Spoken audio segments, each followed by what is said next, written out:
Shri G V Hari, ഇവിടെ ധാർമ്മിക സത്ത നഷ്ടപ്പെടാതെ സാംസ്കാരിക മൂല്യങ്ങൾ ഉയർത്തിപ്പിടിച്ചുകൊണ്ട് ഒരു വികസിത ഭാരതം, അതാണ് RSS ലക്ഷ്യം വയ്ക്കുന്നത്. അവരുടെ സ്ഥാപക ദിനം തൊട്ട് ഇങ്ങ് 100-ാം വർഷത്തേക്ക് അടുക്കുമ്പോൾ വരെ അതിൽ അടിയുറച്ചു നിൽക്കുന്ന പ്രവണത നമ്മൾ കാണുകയാണ്. ഇവിടെ കോൺഗ്രസിനെ സംബന്ധിച്ചിടത്തോളം വലിയ പാരമ്പര്യമുണ്ട്, അവകാശപ്പെടാൻ വലിയ പാരമ്പര്യം തന്നെ ദേശീയ രാഷ്ട്രീയത്തിലുണ്ട്. പക്ഷേ തമ്മിലടി വളരെ രൂക്ഷമാണ്. അതുമാത്രമല്ല, നല്ല നേതൃത്വം ഇല്ലാത്തത്. ദേശീയ രാഷ്ട്രീയത്തിലടക്കം എല്ലാ തെരഞ്ഞെടുപ്പുകളിലും കൂപ്പുകുത്തുന്ന സാഹചര്യം ഈ അടുത്തിടെ ഉണ്ടായത്. ഇങ്ങനെ നിരവധി വെല്ലുവിളികൾ നേരിടുമ്പോൾ കോൺഗ്രസ് RSSനെ പഴിപറയുന്നതിനു പകരം സ്വയം ഒരു തിരുത്തലിനുള്ള സമയം കൂടിയാവുകയല്ലേ ഇത് എന്നുള്ളൊരു ഓർമ്മപ്പെടുത്തൽ കൂടിയല്ലേ RSS 100-ാം വർഷത്തിലേക്ക് കടക്കുന്ന ഈ വേളയിൽ കോൺഗ്രസിനെ സംബന്ധിച്ചിടത്തോളം ഓർക്കേണ്ടത്? രോഹിണി, ഞാൻ ആ ചോദ്യത്തിലേക്ക് വരുന്നതിന് മുമ്പ് രോഹിണിയുടെ സ്റ്റേറ്റ്മെൻറ്റിലുള്ള 2 കാര്യങ്ങൾ തിരുത്തിക്കൊണ്ട് ഞാൻ തുടങ്ങാം. ഒന്ന്, കോൺഗ്രസ്സിന് ശക്തമായൊരു ദേശീയ നേതൃത്വം ഇല്ല എന്ന ഒരു സ്റ്റേറ്റ്മെൻറ്റ്, അത് തിരുത്തണം. രാജ്യത്തിൻ്റെ പ്രതിപക്ഷ നേതാവ് ശ്രീ രാഹുൽ ഗാന്ധി, അതോടൊപ്പം കോൺഗ്രസിൻ്റെ ഏറ്റവും സമുന്നതനായ പ്രസിഡൻറ്റ് ശ്രീ മല്ലികാർജുന ഖാർഗെ, അതോടൊപ്പം സംഘടനാ ചുമതലയുള്ള ശ്രീ KC വേണുഗോപാൽ, ഈ ത്രയങ്ങളെ തന്നെ പരിശോധിച്ചാൽ നേതൃത്വത്തിന് ഒരു അഭാവവും താങ്കൾ കാണാൻ കഴിയില്ല. സ്വാഭാവികമായി ഈ ഒരു പ്ലാറ്റ്ഫോമിൽ ഇരുന്നുകൊണ്ട് രോഹിണി അങ്ങനെ പറയുന്നതിൽ എനിക്കൊരു അതിശയമില്ല. അതുകൊണ്ട് അതൊന്ന് തിരുത്തണം. 2 തമ്മിലടിയാണെന്നാണ് എനിക്കൊരു സംശയം. കോൺഗ്രസിനെ കുറിച്ചുള്ള ചർച്ചയല്ല, നമ്മൾ RSSൻ്റെ 100-ാം വാർഷികവുമായി ബന്ധപ്പെട്ട ചർച്ചയിൽ തുടങ്ങി രോഹിണി. ഇപ്പോൾ അവരെ കോൺഗ്രസിൻ്റെ തമ്മിലടിയാണ് പ്രശ്നമെന്ന് പറയുന്നത്. അത് ഞങ്ങൾ അങ്ങനെ ഒരു പ്രശ്നമേ ഇല്ല. അഥവാ ഉണ്ടെങ്കിൽ അത് പരിഹരിച്ച് മുന്നോട്ട് പോകാൻ കഴിയും. രാഷ്ട്രീയ പാർട്ടികളെ സംബന്ധിച്ചിടത്തോളം, രാഷ്ട്രീയ പാർട്ടിയെ സംബന്ധിച്ചിടത്തോളം, എല്ലാ രാഷ്ട്രീയ പാർട്ടികളിലും ഇതുണ്ട്. ഇനി അടുത്ത ദിവസങ്ങളിൽ BJP നമ്മൾ ഇതേ വേദിയിൽ ഒരിക്കൽ കൂടി ചർച്ച ചെയ്യാൻ പുതിയ പ്രസിഡന്റിനെ പ്രഖ്യാപിക്കാൻ പോകുന്നതാണല്ലോ. അപ്പോൾ അത് കഴിഞ്ഞിട്ടുള്ള അവരുടെ തമ്മിലടിയെക്കുറിച്ചുള്ള ചർച്ചകൾ നമ്മൾ വെക്കാം. പക്ഷേ നമ്മുടെ ചർച്ച അതല്ലാത്തത് കൊണ്ട് ഞാൻ എൻ്റെ വിഷയത്തിലേക്ക് വരാം. RSS എന്ന് പറയുന്ന പ്രസ്ഥാനം കേരളത്തിൽ, ഇന്ത്യയിൽ 100 വർഷമായി പ്രവർത്തിക്കുന്നു. അവർ മുന്നോട്ട് വെക്കുന്ന 5 പ്രധാനപ്പെട്ട കാര്യങ്ങളെക്കുറിച്ച് സദാനന്ദൻ മാഷ് ഇവിടെ പറഞ്ഞു. ഈ പാനലിൻ്റെ ഒരു വലിയ പ്രത്യേകതയായിട്ട് ഇപ്പോൾ നമ്മൾ 3 പേരും അധ്യാപകരാണ്. ഞാൻ അധ്യാപകനാണ്, അതോടൊപ്പം തന്നെ മോഹൻ വർഗീസ് സാർ അധ്യാപകനാണ്, സദാനന്ദൻ മാഷും അധ്യാപകനാണ്. അപ്പോൾ അധ്യാപകനായിരുന്നു, അദ്ദേഹം എന്നെക്കാളും സീനിയറായിട്ടുള്ള അധ്യാപകനാണ്. അപ്പോൾ ഞങ്ങളൊക്കെ പരസ്പരം അങ്ങോട്ടും ഇങ്ങോട്ടും അറിയുന്നവരുമാണ്. പക്ഷെ അദ്ദേഹം പറഞ്ഞ കാര്യങ്ങൾ കേട്ടപ്പോൾ അത് RSSനെ കുറിച്ചാണോ അത്തരത്തിലുള്ള കാര്യങ്ങൾ പറയുന്നത് എന്നൊരു സംശയം എനിക്ക് പെട്ടെന്ന് തോന്നി. അതാണ് എങ്കിൽ കൊള്ളാം, നന്നായിട്ടുണ്ട്. അത്തരത്തിലൊരു മാറ്റം ഉണ്ടായിട്ടുണ്ടെങ്കിൽ നല്ല കാര്യമാണ്. ഞങ്ങൾ എന്തുകൊണ്ടാണ് കോൺഗ്രസ് പാർട്ടി RSS ചെയ്യുന്ന പ്രവർത്തനങ്ങളെയല്ല, RSSൻ്റെ ആ ആശയം, ഹിന്ദുത്വം എന്ന് പറയുന്ന ആശയത്തെ എതിർക്കുന്നു എന്ന് ചോദിച്ചു കഴിഞ്ഞാൽ, നമ്മൾ ജീവിക്കുന്നത് വളരെ ഇൻക്ലൂസീവായിട്ടുള്ള ഒരു സൊസൈറ്റിയിലാണ്. എല്ലാവരെയും ഉൾക്കൊണ്ടുകൊണ്ട് പോവുക, അത് നമ്മൾ തന്നെ പ്രഖ്യാപിക്കുന്ന, അല്ലെങ്കിൽ നമ്മൾ തന്നെ പറയുന്ന ലോകാ സമസ്ത സുഖിനോ ഭവന്തു എന്ന് പറയുന്ന അതേ ആശയമാണ് ഭാരതത്തിൻ്റെ ആശയമെങ്കിൽ, അത് പക്ഷിക്കും മൃഗങ്ങൾക്കും അതോടൊപ്പം തന്നെ എല്ലാ ജീവജാലങ്ങൾക്കും, എല്ലാ മനുഷ്യർക്കും അത് ബാധകമാണെങ്കിൽ, അതിനകത്തൊരു പ്രത്യേക വിഭാഗത്തിന് വേണ്ടി മാത്രമായി അതിനെ ചുരുക്കുന്നതിനെയാണ് കോൺഗ്രസ് പാർട്ടി എപ്പോഴും എല്ലാ കാലത്തും എതിർത്തിട്ടുള്ളത്. അതുമാത്രമല്ല, ഈ രാജ്യത്തിൻ്റെ ഭരണഘടനയെ ഇപ്പോഴും അംഗീകരിക്കുന്നുണ്ടോ RSSും അതിൻ്റെ നേതൃത്വവും എന്നുള്ളൊരു ചോദ്യവും നമ്മൾ മുന്നോട്ട് വെക്കുന്നത് സ്വാഭാവികമാണ്. കാരണം നമ്മുടെ രാജ്യം ഒരു സെക്കുലർ രാജ്യമാണ്, നമ്മുടെ രാജ്യം ഒരു മതനിരപേക്ഷത രാജ്യമാണ്. ആ മതനിരപേക്ഷ അല്ലെങ്കിൽ മതേതരത്വ രാജ്യത്തിനകത്ത് നമ്മൾ പ്രവർത്തിക്കുമ്പോൾ, നമ്മുടെ ഭരണഘടനയ്ക്കകത്ത് നിന്നുകൊണ്ട് BJP നേതൃത്വം കൊടുക്കുന്ന അല്ലെങ്കിൽ RSS പിന്തുണയ്ക്കുന്ന ഒരു സർക്കാർ ഭരിക്കുമ്പോൾ, ആ സർക്കാർ എപ്പോഴും മുന്നോട്ട് വെക്കുന്നത് ഒരു ഹിന്ദു രാഷ്ട്രം എന്ന ആശയമാകുമ്പോൾ, പറയുന്നതും പ്രവൃത്തിയും തമ്മിലുണ്ടാകുന്നൊരു വ്യത്യാസം ഇവിടെ നമുക്ക് കാണാനായിട്ട് സാധിക്കും. ഞാനതിൻ്റെ ആ ഫിലോസഫി എടുത്തു വെച്ചിട്ട് പറയുകയാണ്. എല്ലാ സംഘടനകൾക്കും നമ്മുടെ രാജ്യത്ത് പ്രവർത്തിക്കാം. ഒരുപാട് നല്ല കാര്യങ്ങൾ ചെയ്യുന്ന പല സംഘടനകളുമുണ്ട്. ആ സംഘടനകൾ അവർ മുന്നോട്ട് വെക്കുന്ന ആശയങ്ങൾ പൂർണ്ണ തോതിൽ നടപ്പാക്കാൻ അവർക്ക് സാധിക്കുന്നുണ്ടോ എന്നൊരു ചോദ്യമുണ്ട്. അപ്പോൾ അതാണ് ഞാൻ മുന്നോട്ട് വെക്കുന്നൊരു ചോദ്യം. ഇതാണ് അദ്ദേഹം പറഞ്ഞ ഒരു പ്രധാനപ്പെട്ട കാര്യം, വ്യക്തിയുടെ വികസനം. തീർച്ചയായിട്ടും ഞാൻ അതിനെ അംഗീകരിക്കുന്നു. വ്യക്തിയുടെ വികസനം ആവശ്യമാണ്, കുടുംബത്തിൻ്റെ വികസനം, സമൂഹത്തിൻ്റെ വികസനം, ഏറ്റവും അവസാനമായി നമ്മുടെ രാജ്യം വികസിക്കണം. ഇതൊക്കെ ഞങ്ങളെല്ലാവരും ആഗ്രഹിക്കുന്നതാണ്.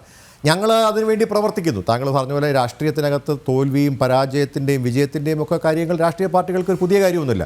50 വർഷം കാത്തിരിക്കേണ്ടി വന്നില്ലേ BJPക്ക് അധികാരത്തിലേക്ക് വരാൻ? ഇപ്പോൾ ഈ 10 വർഷം കൊണ്ട് കോൺഗ്രസ് തകർന്നു പോകുന്നു എന്ന് രോഹിണിയുടെ ഒരു വിലയിരുത്തലിനോടും എനിക്ക് യോജിപ്പില്ല.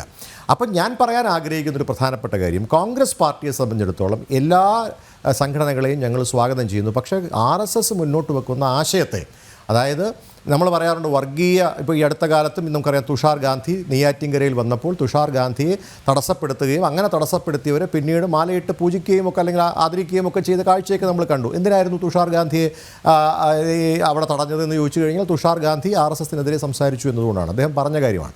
അപ്പം നമ്മൾ ഈ കണ്ടുവരുന്ന അല്ലെങ്കിൽ നമ്മൾ കാണുന്ന ചില കാഴ്ചകൾക്കടുത്ത് നിന്നുകൊണ്ടാണ് ഇങ്ങനെ പോകുന്നത്. അത് എന്നാൽ ഒരുപാട് നല്ല കാര്യങ്ങൾ ചെയ്യുന്നു ഇല്ല എന്നൊരു അഭിപ്രായമൊന്നും വ്യക്തിപരമായിട്ട് എനിക്കില്ല. പാർട്ടി തരത്തിൽ പറയുമ്പോൾ സ്വാഭാവികമായിട്ടും ചെയ്യുന്ന കാര്യങ്ങൾ, തെറ്റായ കാര്യങ്ങളുണ്ടെങ്കിൽ ആ തെറ്റായ കാര്യങ്ങളെ ചൂണ്ടിക്കാണിക്കുക എന്നുള്ളതാണ്, അത് കറക്ഷനിലേക്ക് വരിക എന്നുള്ളതാണ്.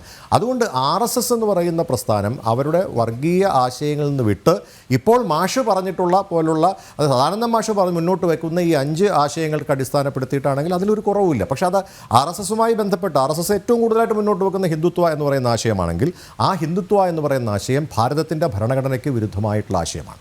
എന്തുകൊണ്ട് എന്ന് ചോദിച്ചു കഴിഞ്ഞാൽ വളരെ സിമ്പിളാണ്. കാരണം നമ്മുടെ രാജ്യം ഒരു മതേതരത്വ രാജ്യമാണ്.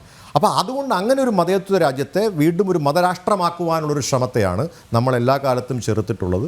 അതുകൊണ്ട് അത് ഇനിയും ചെറുത്ത് തന്നെ മുന്നോട്ട് പോകും. ഞാൻ പറഞ്ഞതുപോലെ ഞാൻ പ്രവർത്തിക്കുന്നത് കേരളത്തിൽ, ഈ രാജ്യത്ത് മൊത്തം പ്രവർത്തിക്കുന്ന ജവഹർ ബാൽ മഞ്ച് എന്ന് പറയുന്ന സംഘടനയ്ക്ക് വേണ്ടി ഞാൻ പ്രവർത്തിക്കുമ്പോൾ പുതിയ തലമുറയിൽപ്പെട്ട കുട്ടികൾക്ക് കോൺസ്റ്റിറ്റ്യൂഷണൽ വാല്യൂസ് പകർന്നു കൊടുക്കുക എന്നുള്ളതാണ് ഞാനടക്കമുള്ള ആളുകൾ ചെയ്തുകൊണ്ടിരിക്കുന്നത്. നെഹ്റുവിൻ്റെ ആശയമാണ്. ആ നെഹ്റുവിൻ്റെ ആശയങ്ങളെ ശക്തമായി ഈ രാജ്യം മുഴുവൻ ഓരോ ഗ്രാമത്തിലും ഓരോ പഞ്ചായത്തുകളിലും എത്തിച്ചു കൊടുക്കാനുള്ള ശ്രമങ്ങൾ കഴിഞ്ഞ 10-20 വർഷക്കാലമായി ഞാൻ ചെയ്യുന്നുണ്ട്. അതോടൊപ്പം തന്നെ രാജ്യത്തിൻ്റെ ഭരണഘടന, ഞാൻ പറഞ്ഞല്ലോ നമ്മളെല്ലാവരും ഈ ഭരണഘടനയിൽ വിശ്വസിക്കാത്ത ഒരാളും ഉണ്ടാവുമെന്ന് എനിക്ക് തോന്നുന്നില്ല. ആ ഭരണഘടന മുന്നോട്ട് വെക്കുന്ന 8 പ്രധാനപ്പെട്ട ആശയങ്ങളാണ് കോൺഗ്രസ് പാർട്ടി മുന്നോട്ട് വെച്ചിട്ടുള്ളത്. അതിന് വിരുദ്ധമായിട്ടുള്ള സമീപനം ഏത് സംഘടന ചെയ്താലും ഏത് രാഷ്ട്രീയ പാർട്ടി ചെയ്താലും അതിനെ ശക്തമായി എതിർക്കാൻ കോൺഗ്രസ് പാർട്ടി എല്ലാ കാലത്തും മുന്നോട്ട് വരുമെന്നുള്ള കാര്യത്തിൽ എനിക്കൊരു സംശയവുമില്ല. അത് ഞങ്ങൾ ചെയ്യുകയും ചെയ്യും. ശരി, ശ്രീ GV ഹരി, അതോടൊപ്പം ഒരു ചോദ്യം കൂടി. എപ്പോഴാണ് RSS മതരാഷ്ട്രവാദം ഉന്നയിച്ചിട്ടുള്ളത്?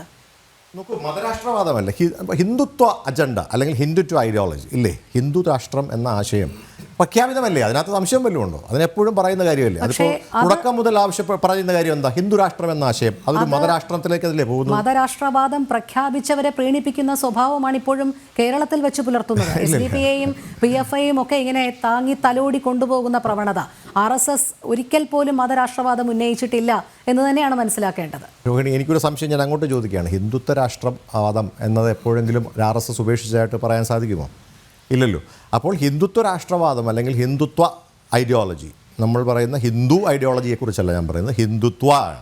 Hindutva ideology is different from Hinduism എന്ന് വിശ്വസിക്കുന്ന ഒരാളാണ് ഞാൻ.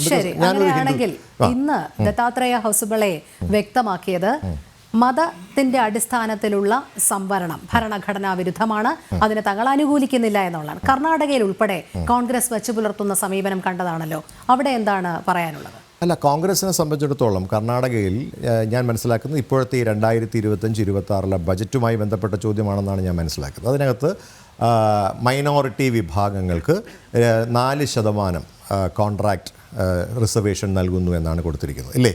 അത് തെറ്റാണെങ്കിൽ, തീർച്ചയായിട്ടും അത് തെറ്റാണെങ്കിൽ അതിനെ സമീപിക്കാൻ, അതുമായിട്ട് ബന്ധപ്പെട്ടിട്ടുള്ള കാര്യങ്ങൾ സമീപിക്കാൻ നമുക്കിവിടെ ഒരു കോടതിയുണ്ട്, നമുക്ക് സുപ്രീം കോടതിയുണ്ട്. കാരണം അത് ഇതുമായി ബന്ധപ്പെട്ടല്ല, മൈനോറിറ്റി എന്ന തരത്തിലാണ്, ഏതെങ്കിലും ഒരു പ്രത്യേക വിഭാഗത്തെ സംബന്ധിച്ചിടത്തോളം. അപ്പം എണ്ണത്തിൽ കുറവുള്ള ആളുകൾ, നമുക്കറിയാമല്ലോ, നമ്മൾ ഈ മൈനോറിറ്റിയെ വിവക്ഷിക്കുമ്പോൾ സ്വാഭാവികമായിട്ടും എണ്ണത്തിൽ കുറവുള്ളവർ എന്നാണ് മൈനോറിറ്റിയുടെ ഡെഫിനേഷനായിട്ട് നമ്മൾ പറയുന്നത്. അത് മതാടിസ്ഥാനത്തിലല്ലല്ലോ.